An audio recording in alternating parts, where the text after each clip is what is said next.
Liam, a 2-2 draw here at Blackburn. You had to come from behind twice. What did you make of the team's performance? Gutsy. I thought we started both halves not the way we wanted, but respectful to Blackburn. They've got some good players, very fluent, been together for a while, and it took us a little bit to get to grips with our distances really.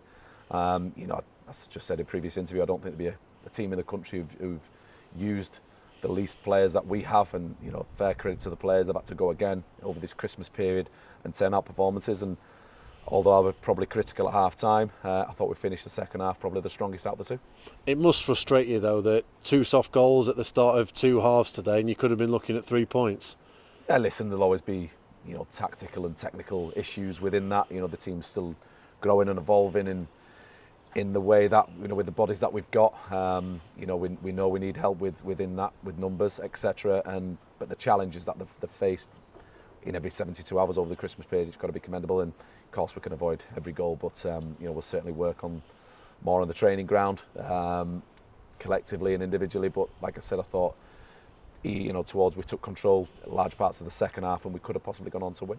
The one in the second half must frustrate you though, especially coming 30 seconds after the break. You've just done your half-time team talk, you've got yourselves back in the game, and you give yourself another tough mountain. Yeah, absolutely, because we weren't happy, so to speak. We're happy to come back in the first half, but our distances weren't great, and we wanted to set really a solid foundation to build on that in the second half, and obviously to concede like we did as early as we did. And it can be avoidable in many different ways, but the response that we got was fantastic. The players coming off the bench, I thought the response that they gave on the pitch was very good, give us a lift, and like you say, we scored a good goal to get ourselves back in it, and probably with the work ethic and endeavour, we deserved a positive result today.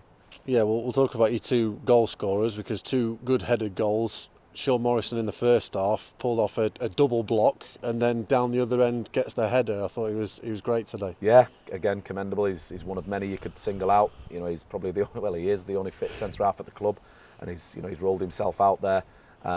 He's looked after himself terrifically well over this period with the age that he is, and the performance levels probably reflect that as well for him.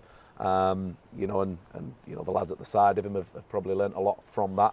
Because we've had some real good challenges, really healthy challenges, and so far they've come through that themselves. So fair credit, and like I say, probably deserved his goal over the last few performances, because we knew we'd be a threat. In set plays, these are obviously relative, very low down on set pieces conceded. So we knew we'd be a threat within that, and we had to stay in the game. But we had to have a foundation to build on that, and I thought second half we started to create that.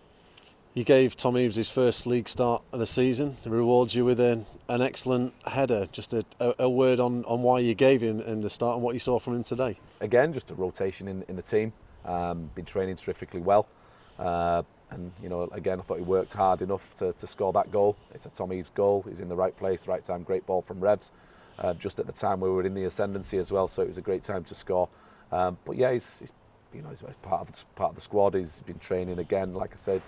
Professionalism's top class, and like you say, it's probably credit to him really. All credit goes to him for his goal. And he's had to wait his chance. He gave a very emotional interview after the Plymouth game around that. Could we see him getting a few more starts now, or maybe getting a bit more of an opportunity under you? Keep scoring won't help, will it? No, I wasn't aware of the interview, but for me, you've got a level of professionalism, a level of demand of what your criteria is, and that starts with hard work for the shirt, for the dedication for the team. That's individually, and then collectively within that, taking the information in, and then have a level of performance. The player's pressure is to perform, not the results. That's my pressure. My pressure is all the outside, players, transfers, results, etc. The player's pressure is to make sure that they're ready to perform at a high, optimum level. It's a high energy game. We're in a really good league, really good challenging league, and they have to perform at a certain level, so that's their pressure.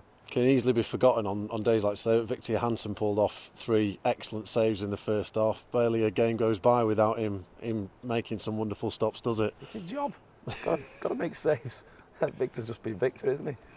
Again, level of performance. We expect a level of performance from Vic, so it doesn't go unnoticed.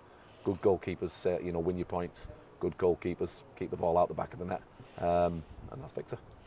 With your situation at the back, are you going to be looking to move quickly in the transfer market to bring another centre half in? Oh, listen, we've been conversations since I come in the building. You know, we know I can't comment on what's gone before because I wasn't here. But what's gone before has led to, you know, various injuries and too many. And you know, we need lads back fit. We need competition for places because we're going around the country at really good, healthy, challenging, you know, levels and teams. And you know, we're going to need that from now until the end of the season. Have you made decisions on McCart and Kyoso potentially coming back from their loans? Yeah, we've had conversations. So you know, in the next 24 hours, we'll make a definitive option on that. Do you feel like you do need extra options though at the back? I know you've got a lot of players in the squad and they're currently out injured, but is the situation bad enough that you do need more bodies at the back? Got a centre midfielder and a left back playing centre half, so that's the question. By the way, I think, you know, again, commendable. You know, Revs has gone left-sided centre half, Hack's been right-sided centre half. I think the levels of performance since I've been in the building are absolutely top class, and they'll learn a lot from that. So yeah, of course, moving forward, you want players playing in the right geography on the pitch with the right actions, but you know, you've got personnel might change, job spec doesn't, and the job spec's been fantastically carried out by them too. Just finally from me, you start the new year with only a third away point of the season. I mean, it's important, isn't it, that you start getting more points on the road on a regular basis, otherwise this second half of the season will be very difficult. Absolutely, yeah, the maths tell you that. But today, you know, like you say, performance is the players' pressure, results are my pressure. But you give it a level of that, you'll always be, you know, competitive and hopefully get positive results. So more of that.